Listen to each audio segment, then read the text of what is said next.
Welcome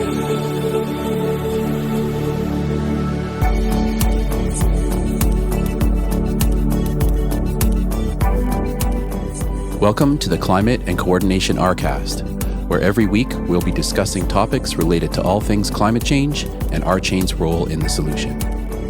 We will be discussing technologies that can adapt and coordinate massive amounts of data like never before, forming social architectures that grow collective intelligence, sharing and evaluating data planetarily, all while maintaining personal privacy and personal data ownership.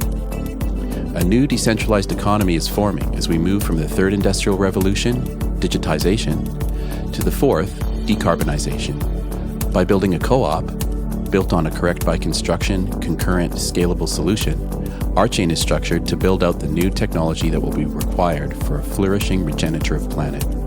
Please join us on this journey.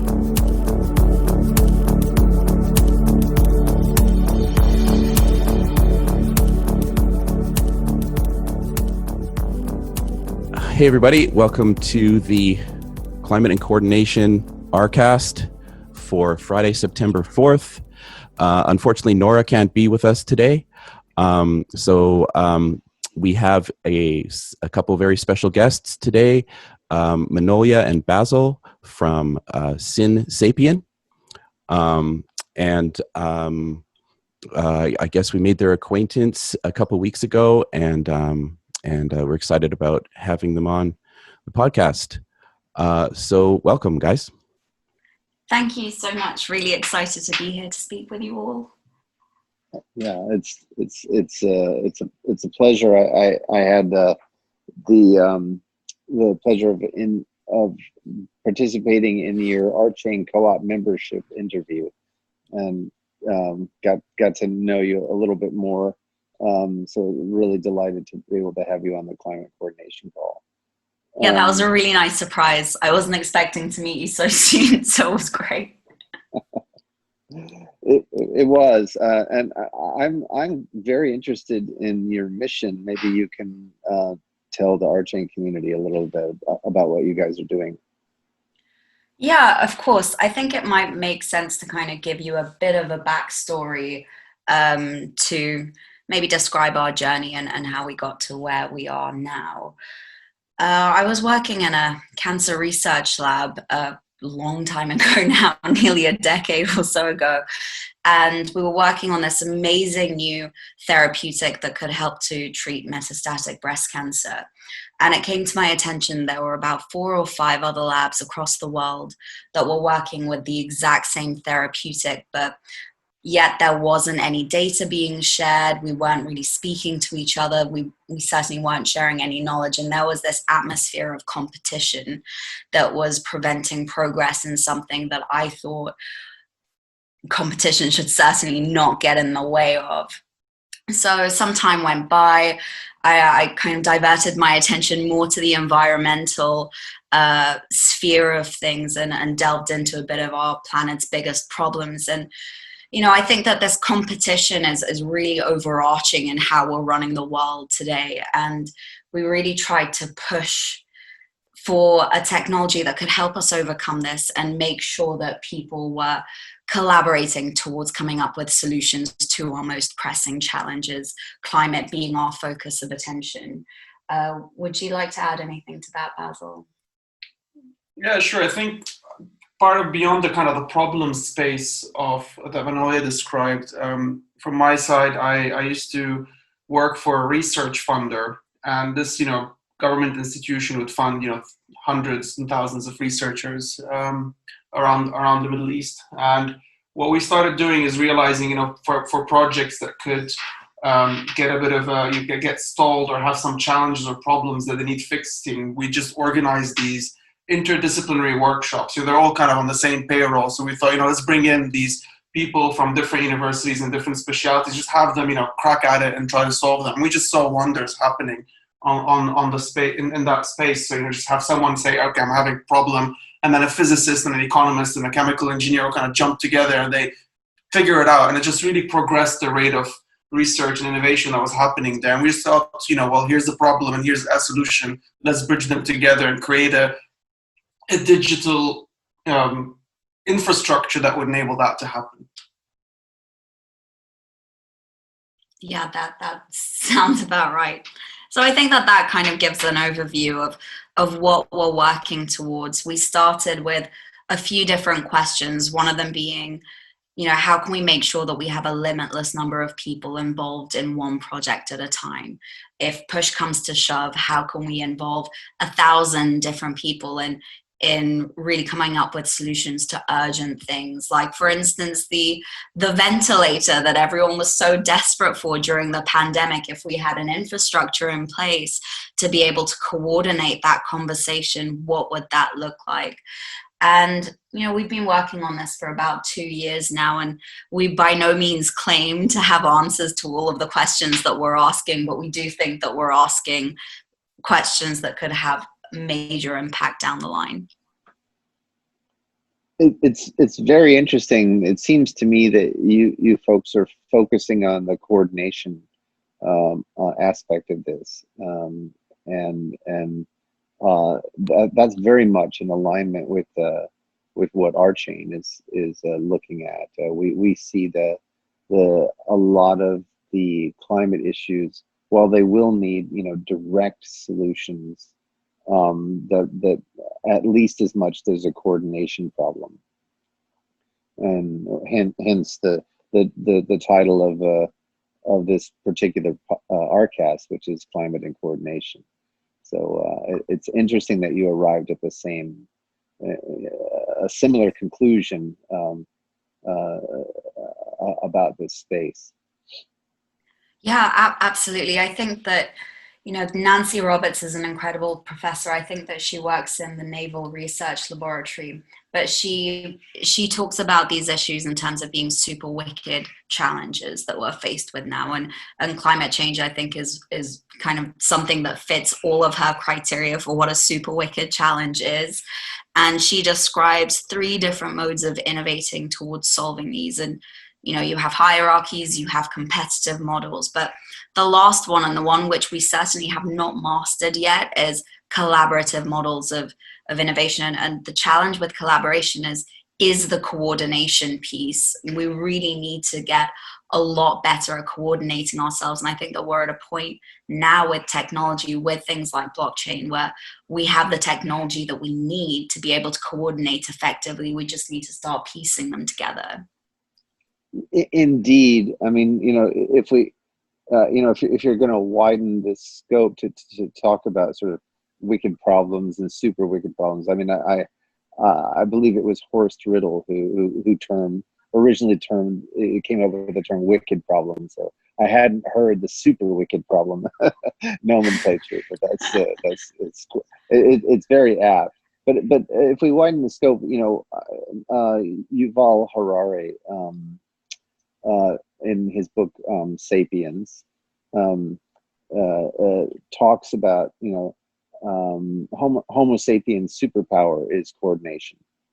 And he gives lots and lots of examples, right? Going back to the origin, the early days of the species, a single Homo sapiens doesn't stand a chance against a woolly mammoth. But they were able to work, in coordination. They hunted in coordination to the point where, those populations were decimated by this, strange primates' superpowers of coordination. So it is one of our superpowers. And when we think about the tooling that Homo sapiens has developed, obviously capital is this super amazing tool that Homo sapiens has developed as a coordination tool. However, when we transitioned from physical notions of capital to digital notions of capital, the inequities were accelerated because you could iterate through cycles in digital forms much faster than you could in physical monetary systems. As soon as computers are involved, and you don't have to manufacture anything physical, then you can go through many, many, many more generations of trade in much shorter time frames. And as a result, the built-in imbalances were dramatically accelerated.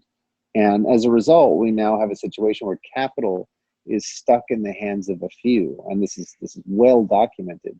But what it means is that capital as a tool for exploring different coordination models is basically busted. It's broken. We're not in a place where capital is well organized to allow us to explore more coordination models using capital. And I think it's no accident that blockchain comes along with the potential to reboot the capital structures, where, you know, literally with a single button press, people have the ability to mint tokens and to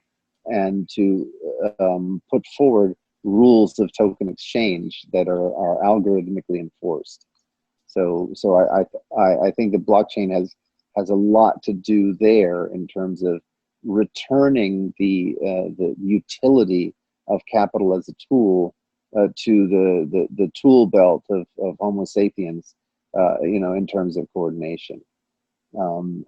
Likewise, governance has been, at least when we talk about climate, it's been super, super, super slow. You know, the Paris Accords are, you know, and the lack of agreement, you know, even recently, when it is no wonder why, you know, attentive teenagers like Greta Thunberg, you know, who are following the process with with you know, some alarm, are going, you guys are just moving way too slow to get done what we need to get done in a time frame where we're not all going to suffer much more than we have to. So the issue, again, governance as a deliberative process is not yet able to take advantage of some of the digital efficiencies, but blockchain as a capability, as a tool, can certainly support exploration of new models. And I do think that is a place where we're going to have some of the biggest challenges, because it's not okay to carve up things along geopolitical boundaries that have to do with the existence of all life on Earth. If you burn down the Amazon, the impact to all of life on Earth is too dramatic. And so, you know, I don't believe that the global population is going to accept that the stewardship of the Amazon, if it's not handled responsibly on the basis of geopolitical boundaries. So there's, and there are lots of other examples of resources that have global impact,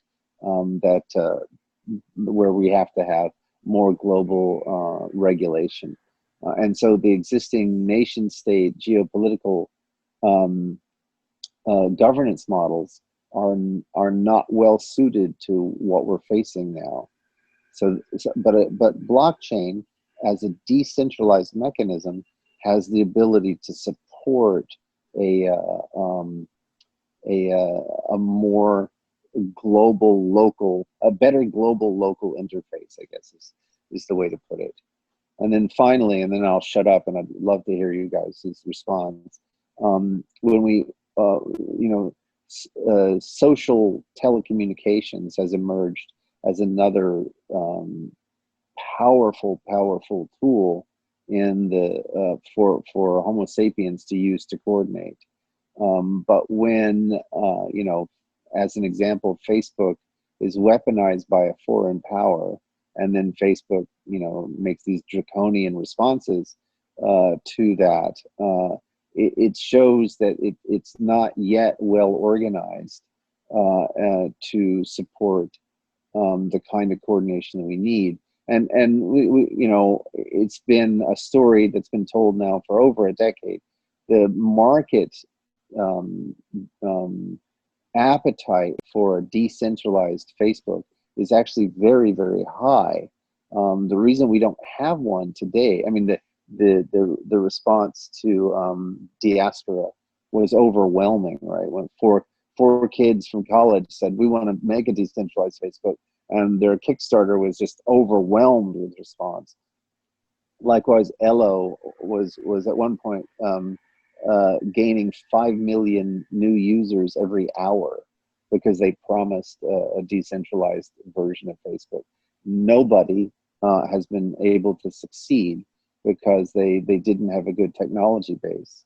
But blockchain comes along, and if it is architected correctly, could potentially provide that decentralized force to make these decentralized information utilities, you know, a decentralized Twitter, a decentralized Facebook, these kinds of things that could facilitate, you know, the kind of coordination that we're talking about.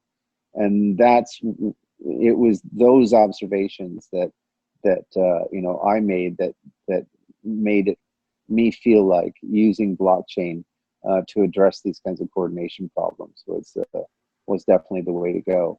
But I've long had an eye to the scientific communities, and would love to hear your angle and perspective on how blockchain could be used in the coordination of the scientific communities. Sure. Thank you for that one. I think if I'll kick off here, I mean, based on a few things you said, I'd love to kind of give some points. So I've been to a few my share of climate protests and you know, other demonstrations demanding political change or action towards climate change and other issues that I care deeply about. And it just always kind of frustrated me to go down there, because you see all these people, you know, you have, you know, thousands, sometimes, you know, hundreds of thousands of people down the street, and they're all standing there saying, you know, we demand change, you know, someone do something about it. And my message has always been, you know, the same to all of them. I mean, stop demanding the governments and the institutions to do something about it. Do something about it yourselves. You know, you don't need to sit there and demand someone else to do this work for you. You know, we're all here, you know, the hours we're spending, you know, sometimes over days demanding these changes. We could just get together and figure out a way to solve these problems.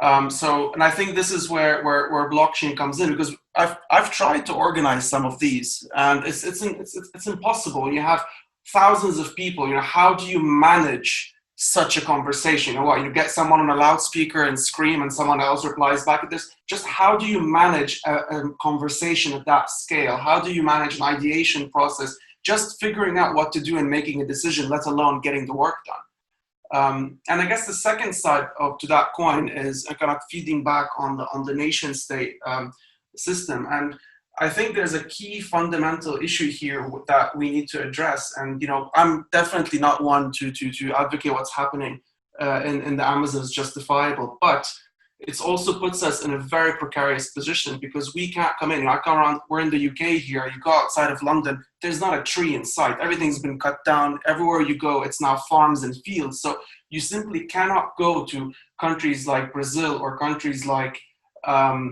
India or whatnot and tell them, no, don't cut down your forests, don't burn coal. You know, we can't do that anymore when you know, we've done it here ourselves for centuries. So the conversation cannot start that way. And again, it brings about this notion or the need for a coordination mechanism, which is saying, fine, you can't do this, here's a solution, or here's an alternative for you to do so, and we're providing it for you because we've now developed all the know-how and technology over the years, because we've cut down all these forests and because we've had access to coal and other cheap energy to be able to enable us to have all this you know, technology, universities, development, etc. And by enabling, so the framework here becomes, you know what, let's join the conversation. Any know-how we have, we'll put it up there. And this is, you know, a way to coordinate technology transfer outside of the institutional, typical hierarchical structures that we've created to coordinate these types of problem-solving initiatives.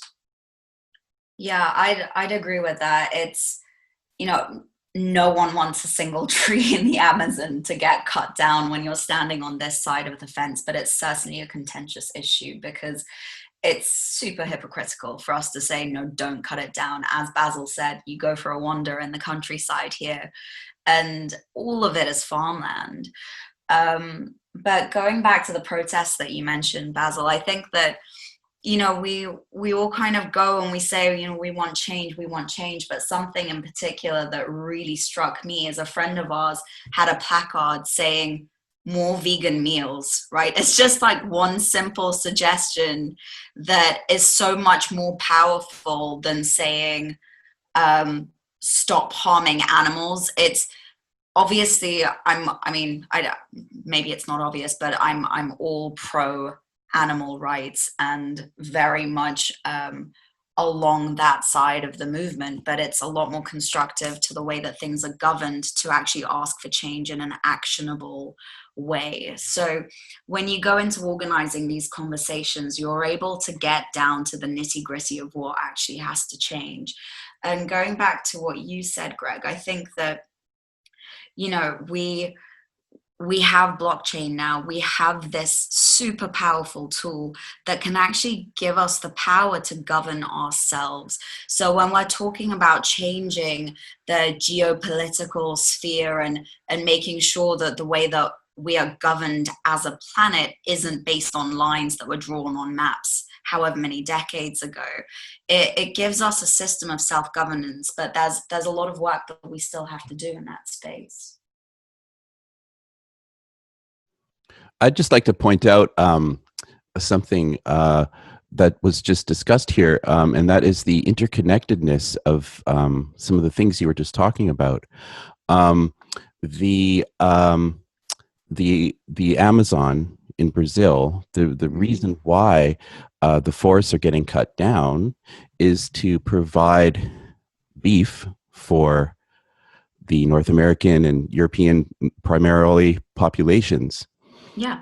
Through the corporation, largely one corporation, Monsanto, is, you know, the fuel for this. So it kind of points out the whole interconnectedness of everything here, and why it is so vital that we all kind of somehow develop a global self-awareness, where we can become globally aware of all the decisions that are being made all over the world.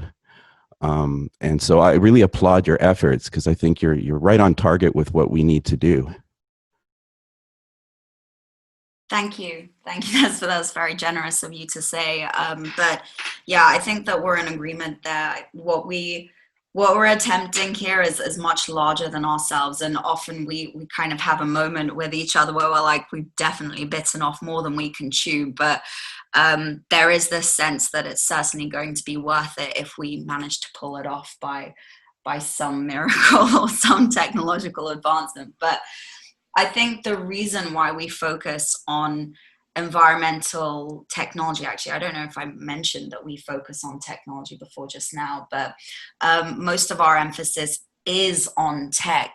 And the reason for that is that it doesn't require as much political governance. It raises or alleviates some of that dependency that we have on being governed, on getting the right policies out, on making sure that the priorities of our politicians are in line with what needs to happen in the planet. Jacques Fresco, who I think founded the Venus Project, once said, or I mean, not a direct quote, but something along the lines that laws are required where technology fails. And I really believe in this. You know, you have laws against drink driving, but the second that you have self-driving cars, maybe that law isn't required anymore. So it comes to a point where if we have loads of brilliant renewable energy mechanisms and loads of even something as simple as really good and tasty meat substitutes that are plant-based, then you don't need to legislate for this stuff as much anymore. And it really relieves us of needing to be governed properly, so to speak. Yeah, I absolutely agree that focusing on positive solutions is it's a much better it's a much better fit in terms of the way that we modify behavior for ourselves and other living creatures. You don't get very far if you have a heavy punishing regime when training a dog. Positive feedback is much better as a mechanism. So focusing on solutions, it's not just that it's practical in a lot of ways, but it also gets at the sort of hindbrain forebrain thing that I think has been very divisive in a lot of the political discourse anyway. Certainly in the U.S., it's very difficult for people across these cultural divides to have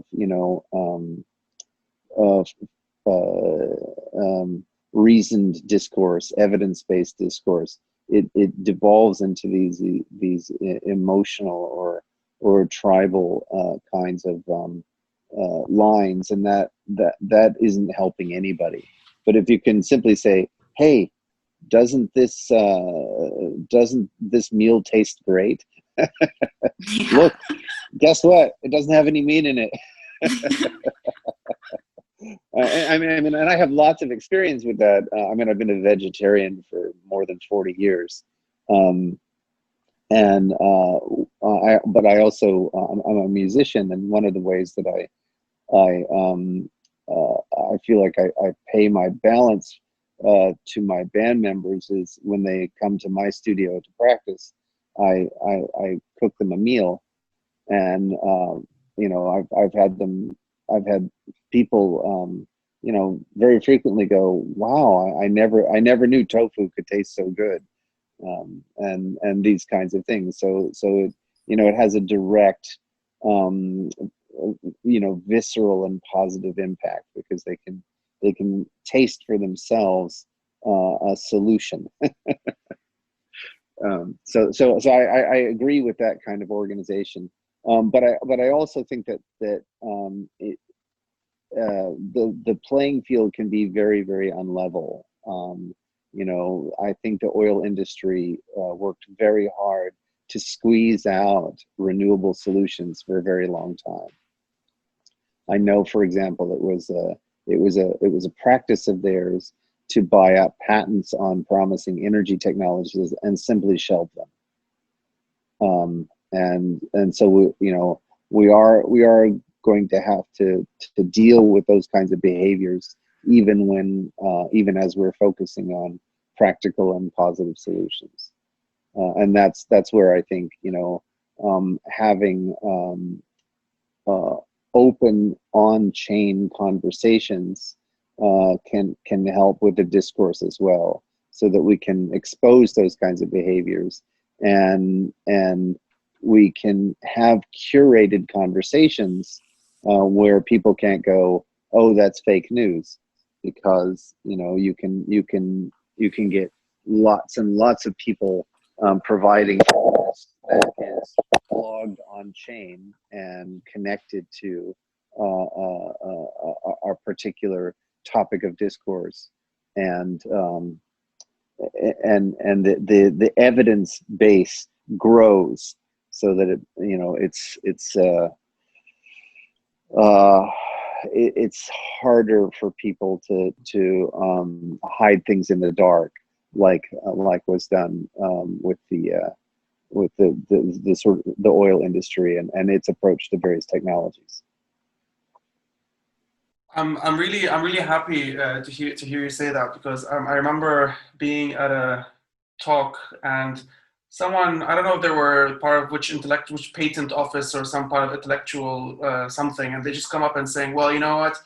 Green innovation is booming. Look at all these green patents that have been signed up and are growing." And look, it might just be that a lot of these technologies are patented and will go to be commercialized. But as you said, the first thought is, wait, how many of these were actually just patented, protected, and shelved. And that is actually a problem, not a solution. We can't really sit there to determine which ones were being used for the real purpose of it to actually bring them to market and which ones are being shelved politically. But I think we have a very powerful solution to stop this practice from happening. And it goes down into intellectual property law. If something is disclosed publicly, if something exists somewhere on the internet anywhere, that is, even if I put something in a public library on the last shelf, as long as people can access it, no one can patent that technology. And that is where we can actually stop this terrible practice of inventing and shelving, because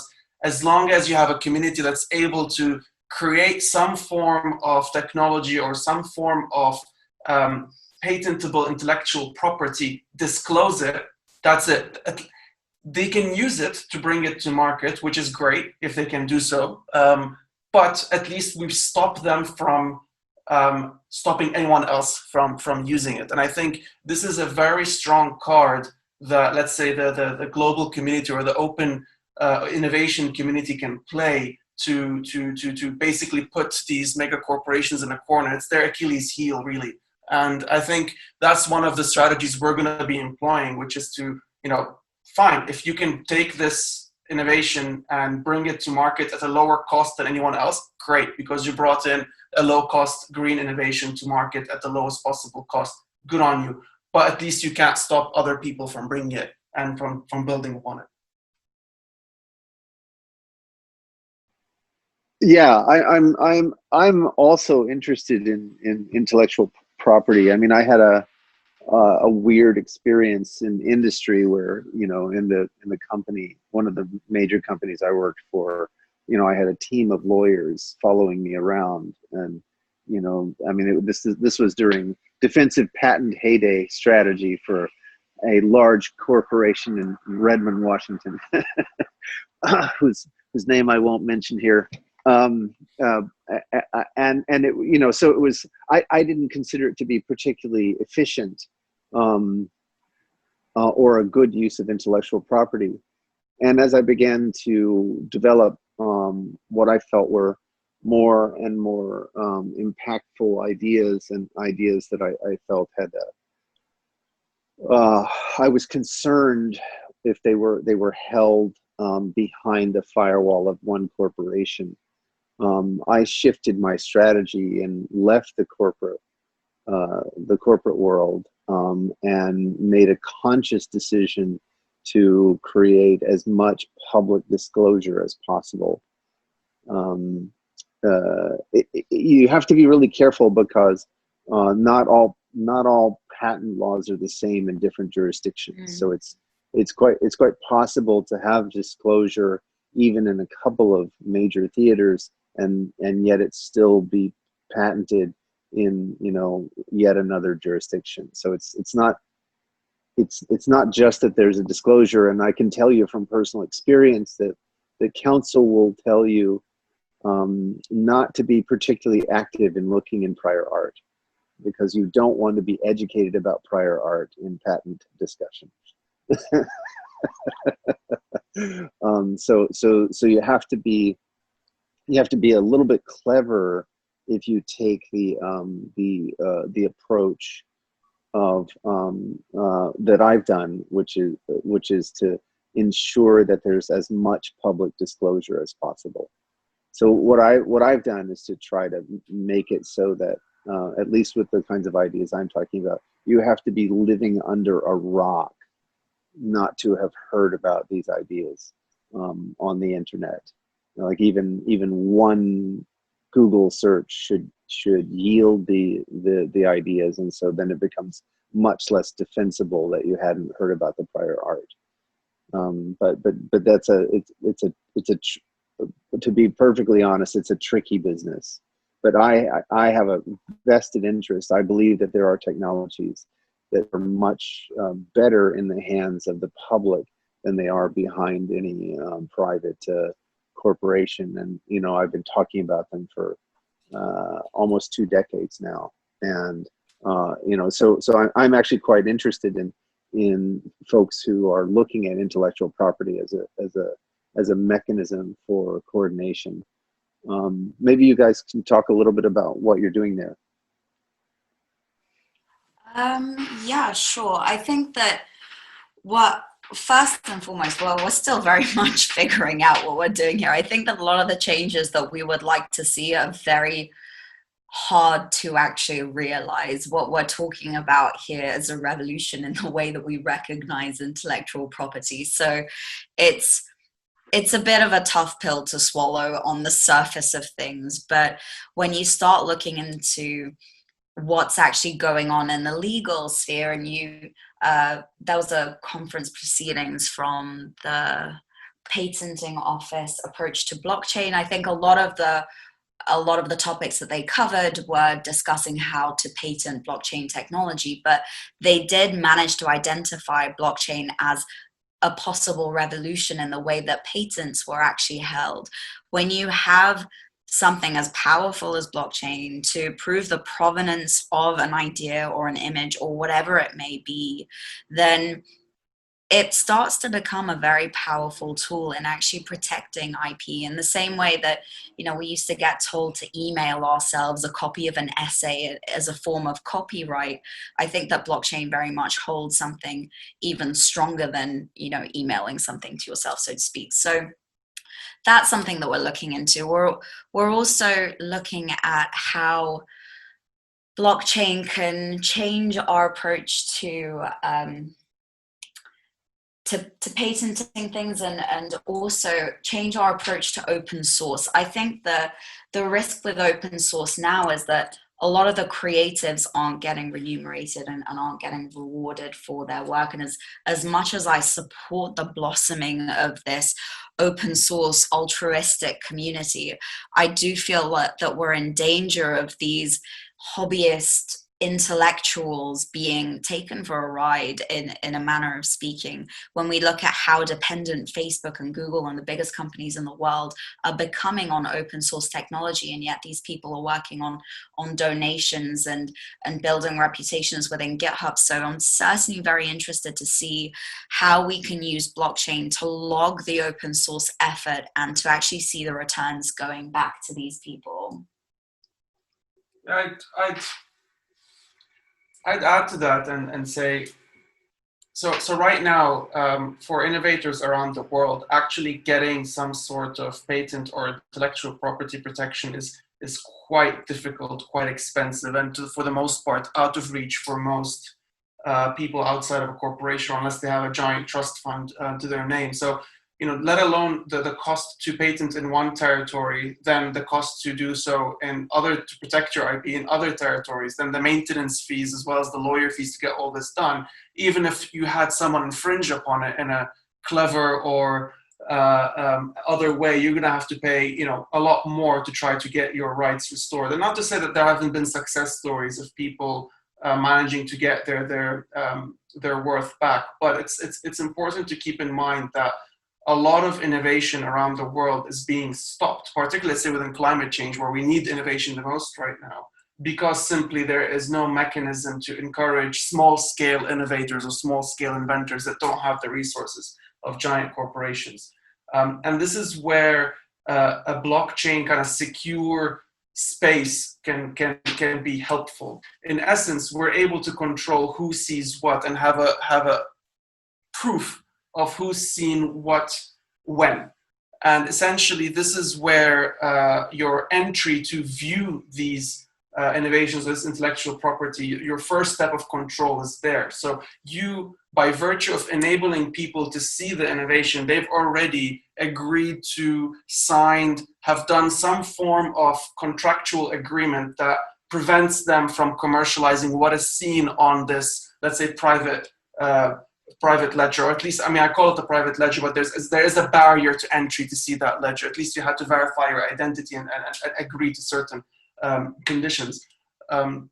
So once you've created this space, when different innovators are working together and log their innovations there, they can be safe and feel safe that their inventions aren't in the public realm where anyone can take them, because even those people who see them have somehow agreed to not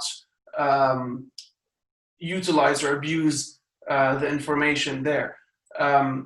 So this enables a space for sharing knowledge, collaborating, finding people to not just grow your idea or your invention into a better product, but also to share it with potential people who can realize it and bring it to market, all within a semi-open space. So right now what we're proposing is a midpoint between, one, the traditional patent things, and hope you have a couple of $1 million in the bank to be able to make sure that no one infringes on your intellectual property, and the open source bid where we'll create, we'll innovate, and then we're lucky if we get any sort of remuneration from it. And I think this intricacy, and as Manolia said, there's a lot of more work that we and others have to do to make sure that this balance is struck. But this is where blockchain offers a perfect technological infrastructure to be able to have this type of intellectual property exchange and conversation.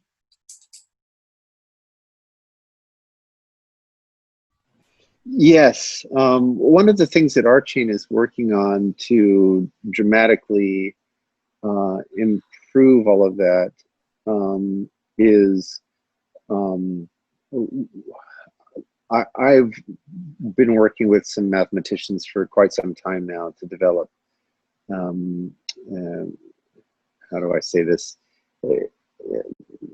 It goes back to the foundations of what is a logic. So that's been in exploration for about 3,000 years. but this question of what a logic is hasn't quite been front and center. The same kind of question showed up in the early to mid 1900s around geometry. So people recognized that you could drop Euclid's fifth postulate and still get reasonable and interesting structures. And in fact, some of those structures were more likely to represent the physical world, or the world in which physics takes place, than Euclidean geometries. But suddenly there was a zoo of geometries, and mathematicians like Klein and Cartan and Ehresmann were interested in providing some organization. It's like, what is a geometry? What constitutes a geometry? And they were able to successfully answer that question to a degree of success that we do have a notion of differential geometry, and it does provide a kind of unified presentation of what a geometry is. Now, still there are lots and lots of questions, but we haven't yet had an answer what is a logic in the same way. But the work that I've been doing with these other mathematicians is aimed at answering that question with the goal in mind to provide a kind of unifying framework. And the algorithm that we have developed provides us a way to generate logics from data about models of computation. So, and there are lots of models of computation, right? So the Java virtual machine is a practical model of computation. The Haskell compiler is a practical model of computation. The x86 specification is a model of computation, but also at the more abstract end, the lambda calculus, the pi calculus, and the rho calculus are all models of computation. So we're swimming in seas of models of computation, but unfortunately, the thing that we associate with those, i.e. code, is not searchable. So you can look at GitHub repositories, and you can't really search them on the basis of what the code is or how it's structured. People they resort to tagging and to social mechanisms to search. Alice knows someone who knows about this repository that does what you want it to do. And while that, again, it can have some utility. It doesn't have the same kind of utility as being able to search on the basis of how code is structured and what it does. But these algorithms provide logics that ultimately generate query mechanisms. And so we in future iterations of RChain, the plan is to roll out these algorithms so that these kinds of databases like GitHub and other kinds of databases such as biological databases, not just the big ones like Swiss Prot, but the boutique databases that have grown up around cell signaling regimes and others. The algorithms that we've generated provide a mechanism to make those databases queryable in a new kind of way, where you can query on the basis of dynamics as well as structure. And so we think that those kinds of query mechanisms will make these data sources much more have much higher utility. As a result, it means that we have to be very circumspect about these query mechanisms being in the hands of the public, because suddenly it makes healthcare databases and geolocation databases much more potent, much more powerful. And so we don't believe that they should, or I personally don't believe they should be in the hands of corporations. They need to be in the hands of the public, and not necessarily in the hands of the existing geopolitical based governments. They need to be in the hands of people who are empowered with a self-organizing capability like the blockchain. But it also helps a great deal with the patent question, because now you can do search for prior art on a completely different basis.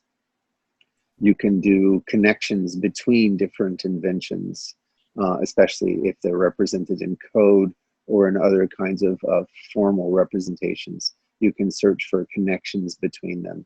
In fact, you can begin to, I've sketched out algorithm as early as 1996. I sketched out algorithms while I was working at British Telecom, the Martlesham Heath research group. I sketched out a framework in which you can use these algorithms to piece together code that was never written in the first place, right? So you have a query for a code that matches a particular kind of type or logical formula, and you hit the repo and it says, well, I have these pieces of code that will get you this far, and gives you a formula for how far it gets you and a formula for what the delta is. And then you can recursively iterate on the delta, looking for repositories that will cover the delta, and then piece together code that will ultimately meet the specification that was the original query. RChain is really focused on sort of core technologies that will support the kinds of things that you're talking about. And we have the goods. I mean, we can show you the algorithms, and I've been talking about them openly and publicly for decades now. So we're very excited to see people who are looking at these kinds of problems, because it's consensual validation that other people are seeing the world in the way that we're seeing it. Yeah, I think I'm completely on board with that.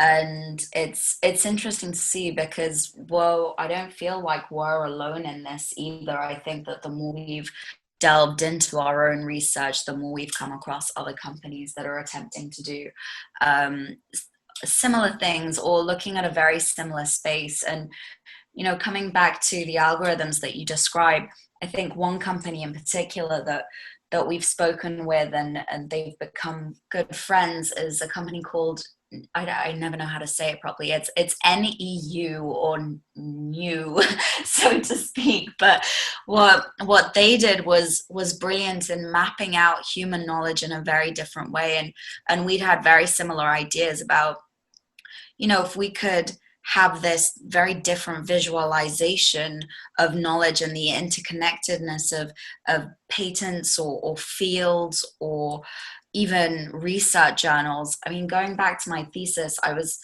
looking into the sustainability of vertical farms. And the more I did my research, the more I found new ways that people were describing vertical farms, be it a plant factory or something else. So I was missing key bits of research because I was using words to search for it.